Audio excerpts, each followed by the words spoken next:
Halo Sobat KP semuanya, Assalamualaikum warahmatullahi wabarakatuh, salam sejahtera, salam Om Swastiastu.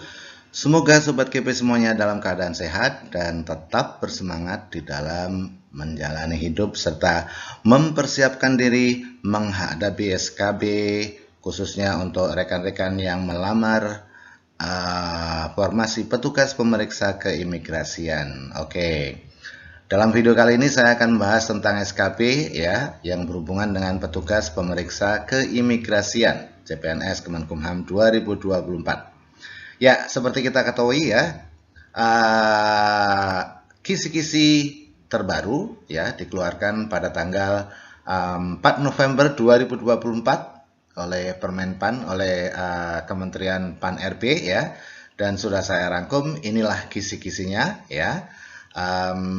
Untuk SKP pemeriksa keimigrasian pemula itu materi tes meliputi pengetahuan umum, peraturan keimigrasian, intelijen keimigrasian, kemudian yang keempat adalah izin tinggal keimigrasian, 5 kerjasama keimigrasian, kemudian 6 lalu lintas keimigrasian, 7 pengawasan dan penindakan keimigrasian, serta yang terakhir adalah 8 sistem dan teknologi informasi keimigrasian. Oke, ya. Semoga bermanfaat video kali ini dan jangan lupa bagi yang baru hadir untuk subscribe dan juga nyalakan loncengnya sehingga Anda tidak ketinggalan video-video terbaru dari kami. Kalau sudah, mari kita lanjutkan. Oke, ya.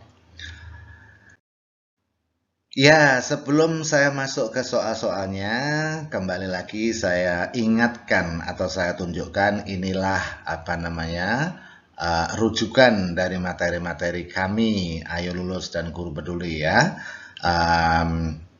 Apa itu ya? Materi pokok soal seleksi kompetensi bidang dengan CAT untuk seleksi pengadaan PNS tahun anggaran 2024. Jadi jelas ya. Semuanya kami merujuk pada Permenpan RB yang dikeluarkan pada 2024. Oke, dan ini bentuknya seperti ini ya. Kalau saya screenshot, tapi isinya sama dengan yang tadi saya jelaskan di depan ya. Ada pengetahuan umum, ada kemampuan khusus juga. Oke, sama persis. Dan sebelum saya lanjutkan atau masuk ke soalnya, masih ada kesempatan buat rekan-rekan untuk join bimbel online SKP pemeriksa keimigrasian Kemenkumham ya. Ini sudah masuk ke batch 3. Oke, karena menanggapi ada beberapa permintaan supaya diberikan potongan harga atau diskon oleh beberapa viewer kami ya atau subscriber kami, maka kami memutuskan untuk memberi 20% diskon untuk bimbel online SKP pemeriksa keimigrasian Kemenkumham batch yang ketiga. Oke ya, 20%. Jadi harganya tinggal 360%. 360.000 rupiah. Oke. Mari kita lanjutkan ke soal-soal yang sudah saya persiapkan. Oke, yang pertama, dasar hukum pemberian visa dan izin tinggal adalah Permenkumham nomor berapa? Apakah nomor 11 tahun 2024, ataukah nomor 11 tahun 2023, atau nomor 22 tahun 2024, atau yang mana? Iya, yang tepat jawabannya adalah alfa. Permenkumham nomor 11 tahun 2024 tentang perubahan atas Permenkumham 22 tahun 2023 itu tentang visa dan izin tinggal. Oke, soal nomor 2, izin yang diberikan kepada orang asing untuk tinggal dan berada di wilayah Indonesia untuk beberapa waktu atau jangka waktu terbatas adalah definisi dari apa? Apakah izin tinggal sementara, izin tinggal terbatas, atau izin tinggal tanpa batas, atau izin tinggal kunjungan? Iya, yang tepat adalah izin tinggal terbatas atau ITAS. Oke. Kemudian soal berikutnya nomor 3. Berikut ini adalah subjek pemegang izin tinggal terbatas kecuali. Iya. Kira-kira orang atau subjek yang memegang izin tinggal terbatas itu siapa? Kecuali ya, berarti ada satu yang bukan. Iya, yang bukan adalah alfa, orang asing yang dalam posisi alih status dari ITK, izin tinggal kunjungan, ke ITAP, izin tinggal tetap. Ya, oke. Ya, gitu ya. Berikutnya soal nomor 4, anak yang pada saat lahir di Indonesia, ayah dan atau ibunya merupakan pemegang izin tinggal terbatas, artinya orang ekspatriat ya, diwajibkan untuk melapor ke kantor imigrasi paling lama, apakah 15 hari, 30 hari, 60 hari, atau 90 hari? Iya, jawabnya adalah 90 hari. Oke, buat rekan-rekan semuanya, ini sengaja dalam video kali ini saya membahas tentang soal-soal yang terkait dengan izin tinggal dan visa. Ya, oke. Ya, soal nomor 5, berikut ini adalah jenis kegiatan orang asing pemegang visa tinggal terbatas. Yang dapat diberikan izin tinggal terbatas adalah orang-orang berikut ini kecuali. Oke. Apakah rohaniawan dan penanam modal asing bisa diberi izin tinggal terbatas? Bisa tentunya ya. Oke. Kenapa? Karena penanaman modal asing. Nah, karena negara kita ini sedang mencari apa? Mencari investor. Makanya harus dirangsang dengan kemudahan di dalam perizinan ya. Kemudian peneliti ilmiah dan pelajar tentu ya. Oke. Pemagangan dan prainvestasi atau orang yang magang atau masih belum tahu tentang ya sebelum investasi ya, prainvestasi. Oke. Ya, kayaknya yang bukan ini ya. Oke, kenapa? Karena kemanusiaan dan kemanfaatan itu pasti diberikan izin tinggal terbatasnya. Oke. Contoh ketika ada bencana ya, banyak bantuan kemanusiaan atau orang-orang dari luar yang peduli untuk ikut serta membantu ke dalam, itu berarti visanya diberikan izin terbatasnya ya. Oke. Berikutnya soal nomor 6. Berikut ini adalah subjek pemberi izin tinggal terbatas perairan. Iya. Ini izin tinggal terbatas tapi di perairan ya. Oke. Ya, siapa yang menjadi subjeknya? Oke.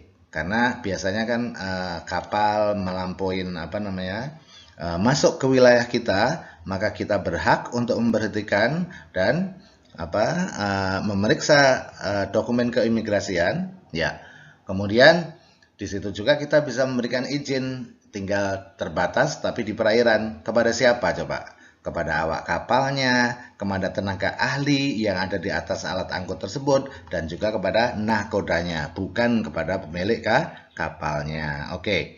Nomor 7, masa berlaku izin tinggal orang asing yang masuk ke wilayah Indonesia yang dibebaskan dari kewajiban memiliki visa bagi subjek ITAS perairan, ya oke. Izin tinggal sementara terbatas perairan, datang langsung bersama kapal laut atau alat apung adalah berapa masa berlakunya? Ya, masa berlaku izin tinggal terbatasnya adalah 14 hari. Oke, ya. Berikutnya soal nomor 8, orang asing yang ingin mengajukan permohonan visa dan izin tinggal dapat melakukannya secara online melalui website Molina Imigrasi Go.id. Apakah kepanjangan dari Molina? Apakah modul lalu lintas orang asing? Apakah modul online perlintasan orang asing? Atau modal lalu lintas online orang asing? Atau yang mana? Ya, jawabannya tepat adalah Molina adalah modul lalu lintas orang asing. Jadi yang tepat adalah alfa. Soal nomor 9. Perpanjangan izin tinggal terbatas yang berlaku 2 tahun. Ini yang berlaku 2 tahun ya. Diberikan oleh siapa? Apakah oleh Direktorat Jenderal Imigrasi atau Kepala Kantor Imigrasi? Atau siapa? Oke, ya. Kalau berlakunya 2 tahun itu bisa diberikan oleh Kepala Kantor Imigrasi dengan persetujuan Direktorat Jenderal Imigrasi. Jadi jawabannya bravo. Tapi kalau hanya 1 tahun ya, izin tinggal terbatasnya berlaku hanya untuk 1 tahun, itu boleh diberikan oleh siapa? Oleh kepala kantor imigrasi. Kalau hanya 1 tahun. Tapi kalau 2 tahun, itu harus kepala kantor imigrasi dengan persetujuan Direktur Jenderal Imigrasi. Soal nomor 10. Berikut ini adalah subjek pemberian izin tinggal terbatas perairan kecuali. Oh, tadi sudah ya. Oke, pemilik kapal laut yang bukan. Oke, 11.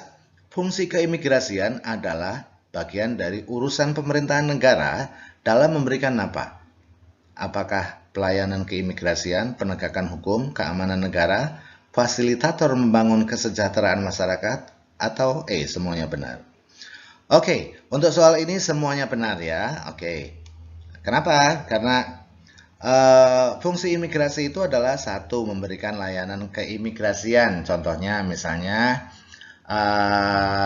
surat izin keluar negeri, paspor, atau surat izin masuk ke dalam negeri kita, visa ya. Oke. Itu artinya melayani masyarakat yang ingin bepergian ke luar negeri, membutuhkan paspor ya, membutuhkan visa dan lain sebagainya.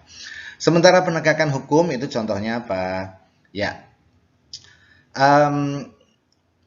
kalau ada pelanggaran keimigrasian tentunya harus ditegakkan hukumnya ya. Oke. Dan untuk keamanan negara juga. Jadi kita mengantisipasi orang-orang ketika ada orang masuk ke negeri kita, itu tugas keimigrasian salah satunya adalah men-screening. Oke. Dan juga menjadi fasilitator pembangunan kesejahteraan masyarakat. Contohnya apa? Oke, kita imigrasi memberikan kemudahan pelayanan paspor untuk mereka yang mau bekerja di luar negeri atau belajar di luar negeri dan lain sebagainya. Oke, berikutnya soal nomor 12.